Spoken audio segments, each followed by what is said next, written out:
Lately, I've found it strange how many of us seem to remember the early internet almost as if it were a physical place. Back then, it wasn't an environment we lived in all the time. It wasn't a utility running in the background of every waking hour. It was a destination. We even had names for it. Cyberspace, the information superhighway, those old clunky buzzwords. But the reality was pretty simple. You logged on, you explored for a while, and then eventually you left. You shut down the computer, turned off the modem, walked away from the desk, and returned to your regular life. And I don't think I realized back then how important that distinction was, because somewhere over the last couple of decades, the internet stopped being a place we visited and became the very atmosphere that we breathe. This came to mind recently while I was cleaning out our storage room. Way in the back, I found this old box of cables.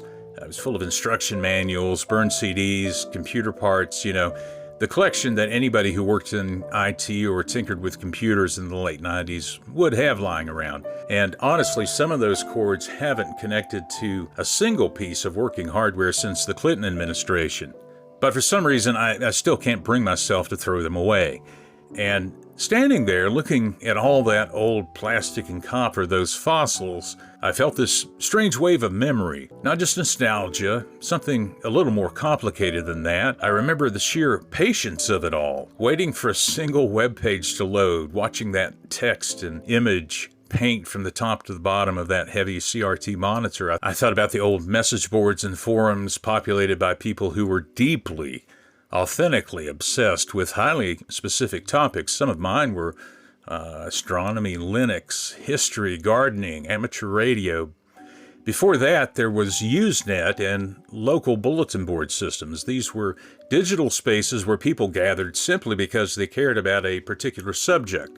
And sure, people still argued fiercely. Folks would debate software patches or soil pH with incredible passion. But it felt like a collection of quirky neighborhoods. It didn't feel like one massive stadium where everyone on Earth is shouting at the exact same time. And if you're ever curious, you can use the Internet Archive's Wayback Machine and look up captures of GeoCities from 25 years ago. You'll see exactly what I mean. As I've mentioned before, and I'll probably mention again, one of the hardest parts of living through a massive cultural transformation is that while you're in the middle of it, it doesn't feel historic. It just feels like another Tuesday. You adapt in tiny, unnoticeable increments. A little more processing speed here, a little bit more connectivity there, a few more notifications, a couple more screens, a little less silence. And then one day you wake up and you realize that the very texture of daily life has changed. I think we genuinely underestimate how much the human experience has changed since 1999, not just in the gadgets we own, but in how we think and feel. Because over the last quarter century, we didn't just invent new tools, we created entirely new environments for our minds. And today we have a whole generation growing up that may never really know what it's like to be completely unreachable. They may never know true boredom without an instant antidote, or what it's like to sit quietly in a public space without a screen to shield them from the silence. And I want to be absolutely clear here. I'm just as guilty of this as anyone. I notice these habits in myself all the time. Just the other day, I pulled out my phone waiting on something to heat up in the microwave. It was just a few seconds. I told myself I'm only going to check the weather. And, well, a notification caught my eye, and 40 minutes later, I was sitting on the couch with leftovers watching some guy restore this old rusty pocket watch from the 20s. I didn't want to see it. I didn't need to see it. But the environment knew exactly how to claim that idle moment. And when you break out of a loop like that, you have to ask a serious question. What used to fill that space? There used to be silence. There was empty space where your thoughts could wander freely, bouncing around inside your own head. I wonder sometimes if boredom played a far bigger role in shaping human nature than we give it credit for. Boredom is a starting point. It's the quiet soil where reflection, observation, creativity, and self-awareness can grow. Some of the most important ideas in human history probably came during moments that today's digital systems would tag as unproductive. Staring out a rainy window, walking down a dirt road without any distractions, simply waiting. But modern digital systems treat boredom like a flaw. like a leak in a pipe, something to be patched immediately with stimulation. If we look a little deeper, we can see when the landscape really started to shift. There was a major turning point in the late 2000s when several big changes hit all at once. Smartphones arrived, internet access became constant and widespread, and algorithm-driven platforms took over. Suddenly, the internet was always on, and it was always in our pockets. I remember when social media felt relatively playful. You might post a blurry picture of your lunch or look up an old friend from high school. Facebook used to have that simple prompt, "What's on your mind?"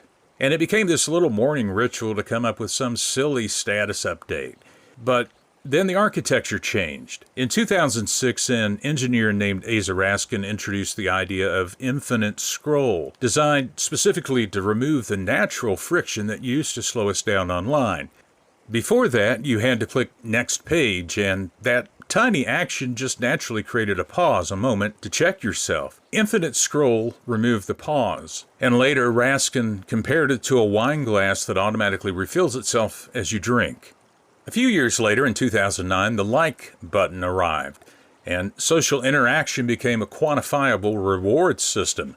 Suddenly, checking your device wasn't just a work task. It started to operate like a slot machine. Every refresh became a lever pull, hoping for a small hit of validation or novelty.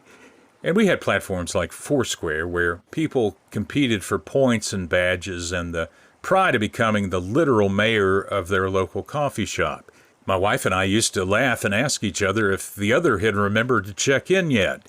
It all felt innocent enough. But as these platforms grew from simple utilities into ever-present environments, they quietly changed how we present ourselves to the world.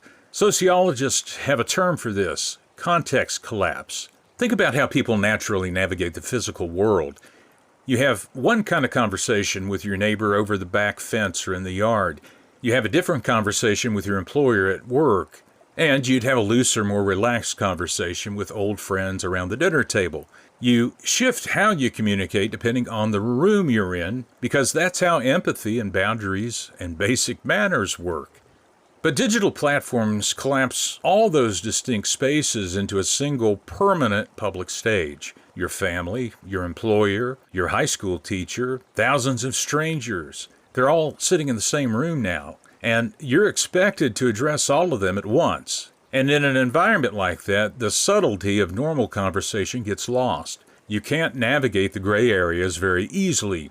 But real life is almost entirely gray. It's nuanced, it's mixed motives, complex truths that take time. A massive public stage doesn't tolerate gray very well. It pushes things towards black or white. It pressures you to perform an identity, project a personal brand, pick a side. Because nuance doesn't travel well in a crowd. And again, I don't think this is a simple story about evil technology corrupting innocent people. We don't need to pretend human beings haven't always wrestled with vanity, tribalism, and distraction. Those are recurring themes throughout history, and they'll probably be recurring themes on this podcast. Technology didn't invent them. It engineered a way to amplify them at a scale and a speed that our biology wasn't built to handle. Sometimes I wonder if future generations will look back at our era the way we look back at the early Industrial Revolution. Think about London in the 1840s. Humanity had figured out steam power and mechanized manufacturing. Extraordinary new capabilities. It was an economic miracle. But society hadn't yet built the guardrails. Urban planning, child labor laws, basic sanitation. People were dying of preventable diseases in the shadows of factories because the infrastructure couldn't keep pace with the technology. It took decades of hardship before communities finally said, we need labor standards, the weekend, the 8-hour workday, safety codes, not because industry was evil, but because human beings were breaking. I think we're living through the cholera phase of the attention economy right now. We built these incredible mental factories and plugged our minds directly into the machinery. But we haven't yet built the social guardrails or psychological boundaries required to protect our focus, our relationships, and our sanity from being harvested for profit. Human beings are incredibly adaptable, But we should remind ourselves, adapting to an environment isn't the same thing as thriving inside it. You can get used to constant background noise and still be quietly overwhelmed by it. You can adapt to perpetual distraction and still lose your capacity for deep, sustained thought. You can normalize digital stimulation and still carry a profound, unmet hunger for real presence. The great irony of the digital age is that these tools promised us freedom, and in many ways they absolutely delivered. We have more choices available than any generation in history, but freedom becomes complicated when the environment you inhabit is continuously shaping your attention, your desires, your emotions, even your identity, all behind the scenes. A person can be legally free and politically free, and still be deeply managed on a psychological level.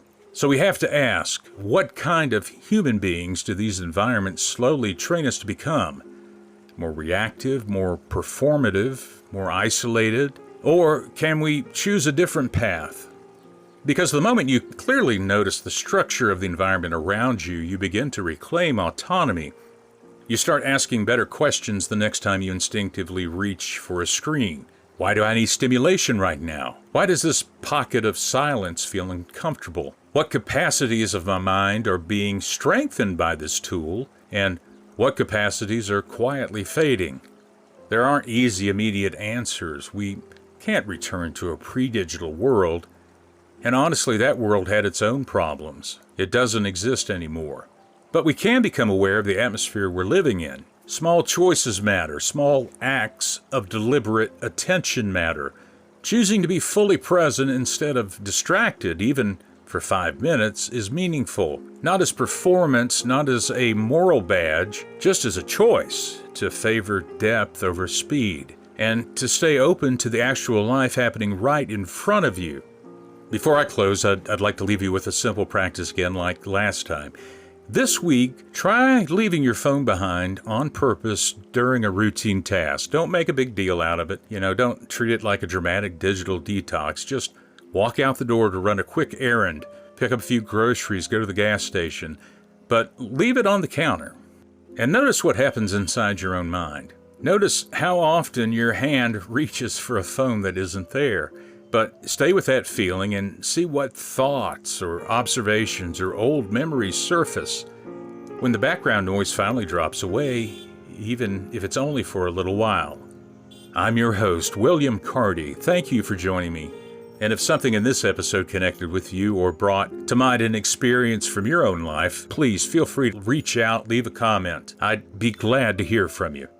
I'll see you next time. And wherever you are, I hope this episode helped you slow down long enough to notice your own life.